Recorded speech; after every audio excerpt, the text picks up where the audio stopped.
America का भारत पर बड़ा आरोप। न्यूयॉर्क में हत्या की साजिश रची गई, अमेरिका का कहना है। The United States has charged an Indian national who they say plotted to pay an assassin to kill a prominent Sikh separatist leader living in New York City.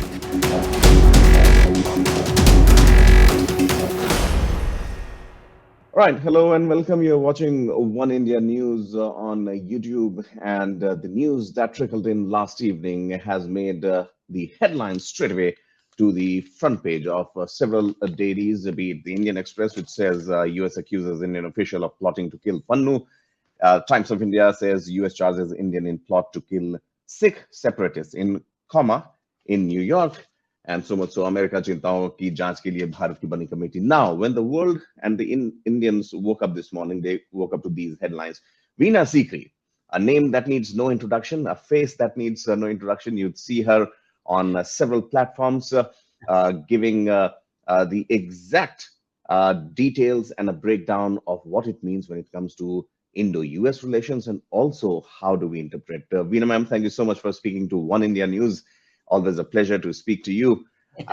It is very pertinent as of now to look at it, this whole Pannu incident, and the way the United States Court has charged one of quote unquote Indian officials. What is your assessment of the situation as of now, and how does it play out when it comes to the diplomatic circles? First of all, I think we must understand that India-U.S. relations are very intense. They're very widespread. They cover every single area of activity, including cooperation between intelligence agencies, cooperation on extradition of criminals, mutual legal assistance in criminal matters, and so many other areas. So I think this particular case, you've spoken about all the headlines in the papers. I think this is one of those cases where the American court there was a sealed indictment now that has been opened, and there are some references, as you have said, to an Indian official. All I can say is I would like to sum it up as follows. All these matters constitute what can be described as specific evidence. Now, whether this evidence is credible or not credible, or what is the opinion of the Indian agencies and Indian government on this, all this will be determined through a very high-level committee that the government of India has created in response to what is specific evidence, to look at and to see what the concerns of the American government and American agencies are, and to respond to it accordingly.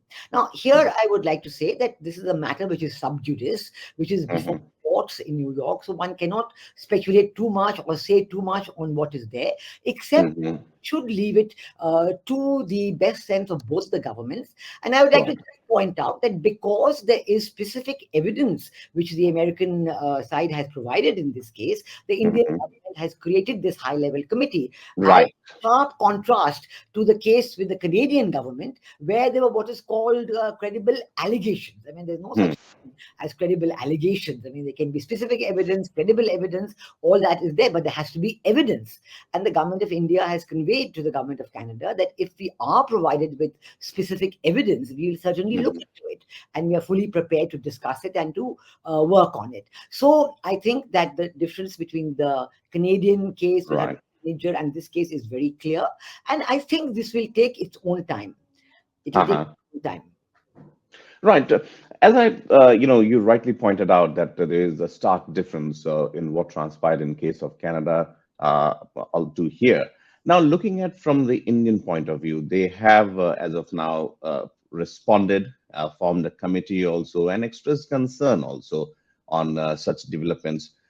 Where does this particular incident, as of now, put India diplomatically? Because if we just take one leaf out of the lesson that came out of the Canadian lesson, was the fact that Canada pointed towards the Indian involvement. Here on, there are certain degree of names and incidents being mentioned. Do you believe there is a way to counter it diplomatically as well? It has to be based on countering it through what the Indian agencies will say once they have looked through it. I don't think that is why I'm saying there is no need to jump the gun or to say anything. I think, as I said, I began by saying that India-US relations are very intense, very good, and Right. that continues. That cooperation continues. We're talking of space programs, manned program in space. All that will go on. There is absolutely no problem. And let me tell you that these things happen. I would recall here the case of somebody like Yes. David Coleman Headley. I mean, let's take that case which came up after the Mumbai attacks of the Yes. 26/11. 15th anniversary a few days ago. So I think if you take the David Coleman Headley case, he was working.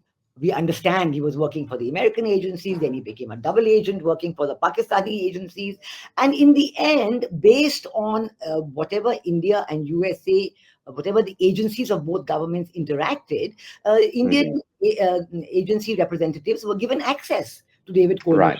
So that case is still continuing. I mean, one cannot say anything except that both agencies are cooperating and they will come up with the outcome as and when, the court case moves on and so on. Similarly, in this case, which has just come splashed in the newspapers just about 24 hours ago, let us give Right. the time, let us give the Indian agencies the space to work through it, to continue their interaction with the American agencies, and to come up with a conclusion that is in the best interest of both sides.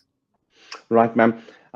Talking about which also takes us to the importance and the kind of strong ties are there between India and United States. On two occasions this year itself, we saw when Prime Minister Modi was there at the White House and when President Biden came to India to join the G20 meeting. Given the fact in this changing scenario, how important it is to have that kind of faith, that kind of ties with two powerful nations, given the context that terrorism remains a big challenge to tackle collectively. Yes, terrorism. I absolutely think that your focus on terrorism is the key because this is India's major focus as well. And we are Right. constantly talking to the US government, UK government, Canadian government, all the governments with which we interact about the need to counter terrorism. And in fact, if you know, in the UN, India has made a huge proposal on a comprehensive convention on international terrorism, where we want to, bring in an international agreement as broad and as big as the law of the sea, so that governments can work together on countering terrorism. But of course, as we know, in the UN, this is all completely stuck up because even the definition of terrorism is not being Right. upon. So, having said all that, I think the India-US relations will continue. They are continuing.